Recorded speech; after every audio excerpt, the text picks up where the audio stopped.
Hey guys. Alright, so I don't know how this is all going to work out in editing. So far I have 2 hours of video shot that I'm probably going to throw away, and we're probably going to start the video right here.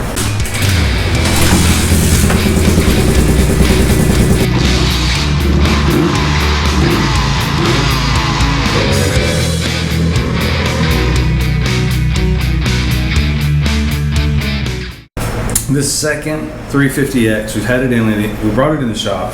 It had a no compression, and I went right after that. And honestly, I had blinders on.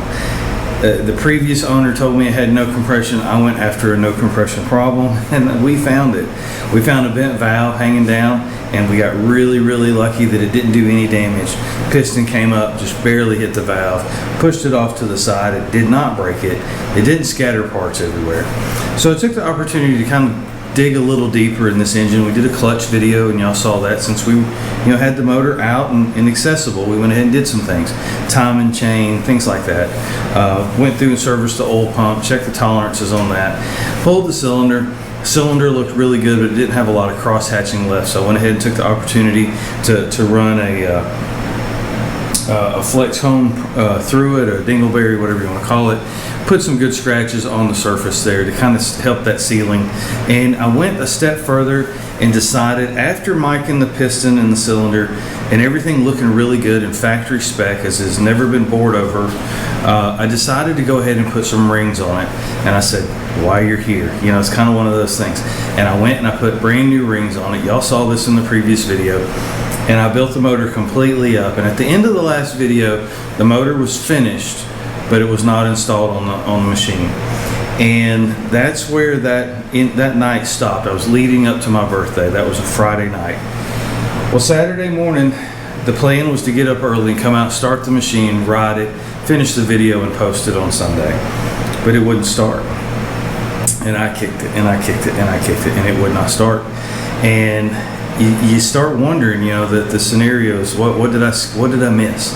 And so I found myself, I went back, I looked at some old video of when the machine first came in, when I first diagnosed it, and found out that I never checked for spark. So, of course, in my findings, I found that I had no spark. Luckily, because of the previous 350X, I had a stator out of a parts engine that I purchased, and the pickup was bad in the stator in this second 350X. So I was able to swap out the stator and the pickup because this one was full of mud.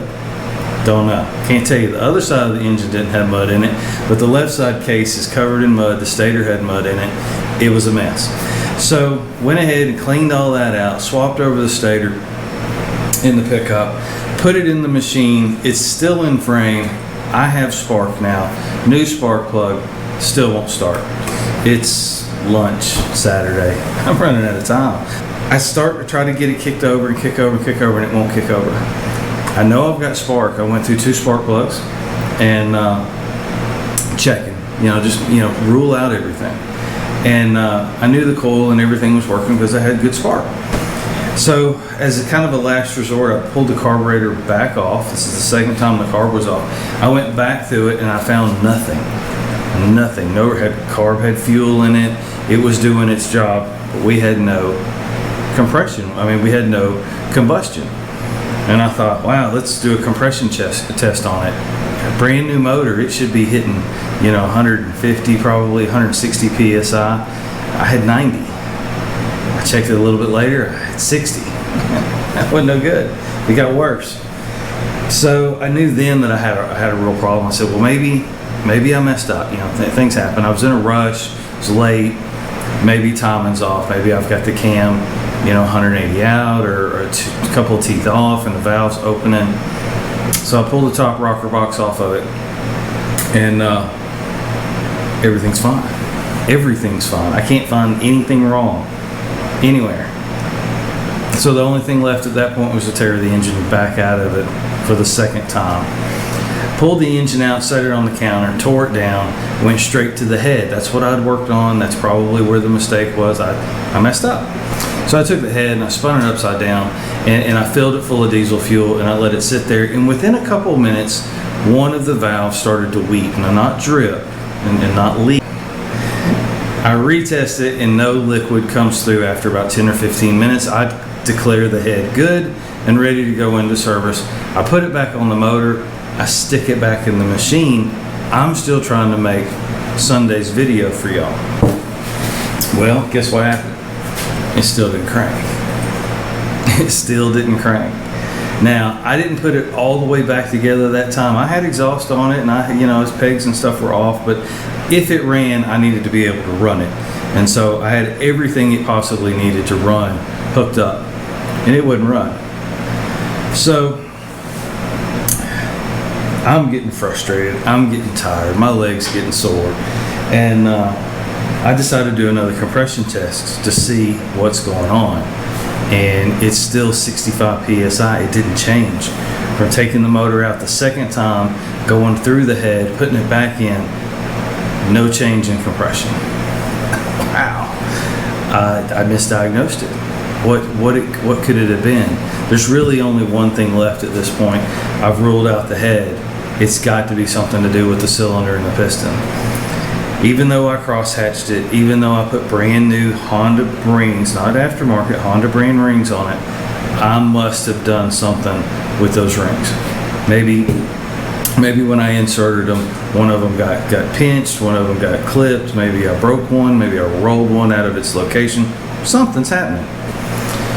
I pulled the motor out the third time, and by this point, I'm getting really good at taking the motor in and out of a 350X, you can imagine. I set it on the counter and I immediately tear into it, and I pull the head off of it and I go straight to the cylinder and the piston, and this is what I find. If you look really close, the oil ring, which is the second ring here, is sticking out. It's proud just a little bit. There it is here. You see I can push it and it goes back down to the other side. But what you're not seeing is the actual compression ring is completely stuck inside its gap there all the way around the piston. And so that's what happened. I put the rings on the piston, I put the piston in. Remember, this is the piston that got hit here right at the eyebrow. I stuck it in and the machine popped. The machine popped one time and that was it. It never started, ever. So that's where we are today. Today is, I don't even know what today is. Today's Thursday of the next week. Birthday is a memory at this point. Now it's just for, self is why we're doing it. So I've decided not to roll the dice on this piston. I clean this piston. I clean the ring lands. I clean the little ports inside it. I mean, the piston was clean. You see it. It looks almost new. But I'm not going to risk it for the fourth time of putting this motor back in here. And so because of that, if some of you follow me on the Facebook and the Instagram, what we're going to do is I picked up a new piston, and if you're going to buy a piston, you might as well get the big boy. And so this is a 10.25. This will boost the compression up a little bit, I think from 9 to 10.5. A little bit of a power gain there. We got a factory 350X cam in this one, so it should be a healthy little motor. It's probably going to need exhaust. It's already got a 400EX carb on it, 400EX carb. So it should perform quite well. But because that piston let me down, I'm not going to reuse it. Could it be that I jacked the rings up when I put it up in the cylinder? Possibility. Could it be that something's wrong with that piston and I didn't catch it? It's a little more probable that might be the case. And I don't want to run the risk on sticking it back in there and it not working again. Fourth time, you're kind of sick of it. We'll put something else in there if it happens again, right? A jet motor or something. But anyways, that's where we are today. I'm really not going to bore you again with the rebuilding of this. I'm going to time lapse it, give you some music to listen to. I'm going to put the new piston in here and we're going to rock and roll.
So today is Thursday, and we're down to the wire. I'm trying to catch. I'm trying to beat my birthday. That's what I'm trying to do.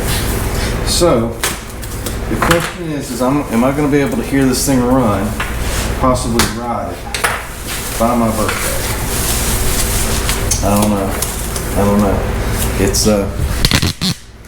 It's kind of up in the air. We've had some setbacks this week, but I wanted to take a moment and kind of give a shout out to a gentleman out in California, of all places.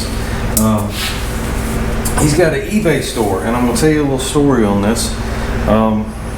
So I was in the hunt for a rocker box. This is our original rocker box here, and as you see, I was looking back through the footage, and it's really hard to see how bad that really is worn, but it is awful. I don't know the best angle to show it to you.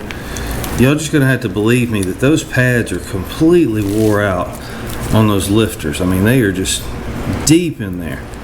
You see the line. All right, now at the same angle, look at this one over here in comparison. It's actually curved this way. Well, that's how it's supposed to be. This is actually recessed inside. I mean, this is just terrible. But anyways, I want to tell you about a guy. He's got an eBay store, and he was able to get us this rocker box in really excellent condition. It does not need refinishing. All the surfaces are just beautiful to work with. You know, it's a used part, but that's what I was talking about. It's got to be a used part. They don't make these anymore, and that's one of the reasons why these things are cool. But it's also one of the reasons why they hold their value. They're antique, so we rely on used parts, original OE parts on machines that are broken. And with that being said, every machine that's parted out makes a running machine that much more rare. I'll use the word.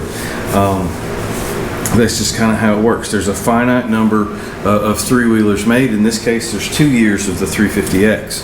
And every time one of them gets wrecked, parted out, or is unfixable, hopefully its parts live on to save another machine. And that's what we have here. We've got a head sent to us here by NorCal ATV Parts. Look him up on eBay. He carries a lot of three-wheeler discontinued parts, and so that's I want to give him a real big shout out. His name is Justin, and Justin, thank you very much for helping me out and get this to me so quick too. That was another thing. I mean, he had it to me in like 4 days. Outstanding. I can't say thank you enough, Justin. But there's another gentleman. He doesn't have a business. He's an individual. I'm not going to give his full name, but his name is John. And John actually builds and races 350Xs. And he knew I was in a bind for a cam, and he stepped up and he had one, and he was willing to part with it. And thank you, John. I appreciate that. And you got it to me. It looks great. We're going to be installing it here shortly. But I just wanted to take a minute and thank both of those gentlemen for helping me out. Helps the channel out. It keeps these projects rolling.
time hearing her run.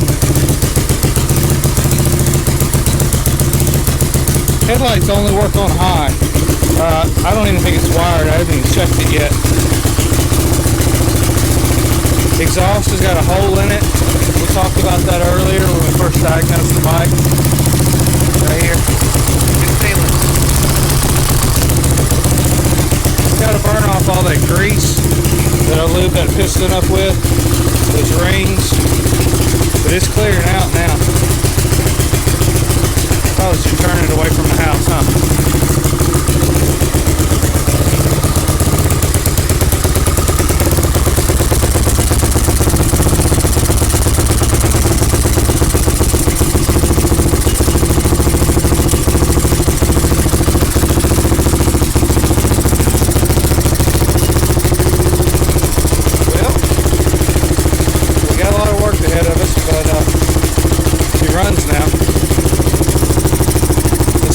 Gears we got.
Well, I doubt y'all could see much of that. That was pretty dark, but I wasn't about to get off of it.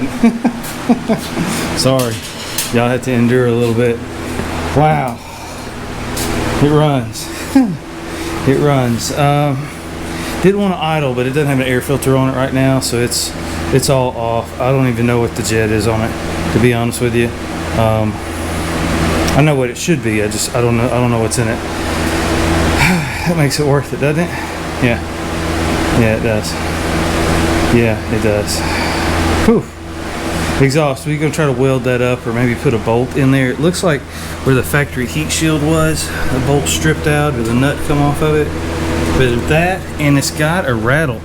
I heard it when I took the muffler off. There's something loose inside it. I couldn't get it out. I didn't notice it real bad riding it though. Maybe when I play the tape back here, video, whatever. I'll try to listen for it. Just a metal kind of sound. Wow. So what I'm going to do now is I'm going to let it sit here and heat soak for about 3 minutes. 5, whatever. And I'm going to start it again. And if it starts up again, then I'm going to feel really good about it. I won't ride it again. Not tonight. It's late. It's 9:30, I guess. It's good and dark, as you can tell. But when you first build a motor, you always want to let it heat soak and then and fire it back up to make sure that nothing is going to get seized on you. Learned that the hard way. Actually, through a friend. A friend did that. He did a motor rebuild and went for a ride, and it was just ripping. I mean, it was great. He comes in, he shuts it down for the night and leaves it, and the next morning he goes out and it wouldn't even turn over. It had seized up completely.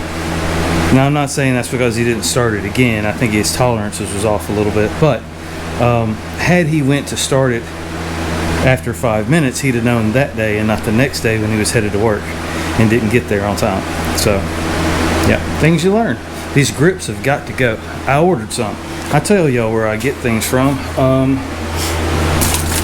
I got these from eBay. You can get OE factory grips from eBay. Factory eBay grips, you can still get them. That's the part number there. I picked these up on eBay. They were like $11 a piece. It's nice to have the right grip. I want to change these out on the 250 R2. I have a set for that already. I just hadn't put them on. But these held on with a zip tie. I took that corner out there, and this one was about to come off, as you can tell. And I had to choke up a little bit. These tires are flat, but they slide really good. I think that's because they're old and kind of dry rotted a little bit. So here on the main channel, y'all don't know, but on the members only, I have been clearing the woods behind the house. And so that was the little, you couldn't see it from where you were, but there's a little, well, there's a big dirt area out there now. And so I'm going to put in kind of a little track kind of thing. And so I went out into it just a little bit tonight against that far side. And when I come around, it's all sand dirt out there. And those tires did not hook at all. They just slid, which I like. That's fine. We may keep those on there a little bit. I don't think they look that good, but you know, at this point, performance, right? How's it feel? Front tire sliding, it's worn. But I'm not going to pick it to death. It is what it is. It's a 350X, and so I'm happy to have it. Let's see what she's going to do.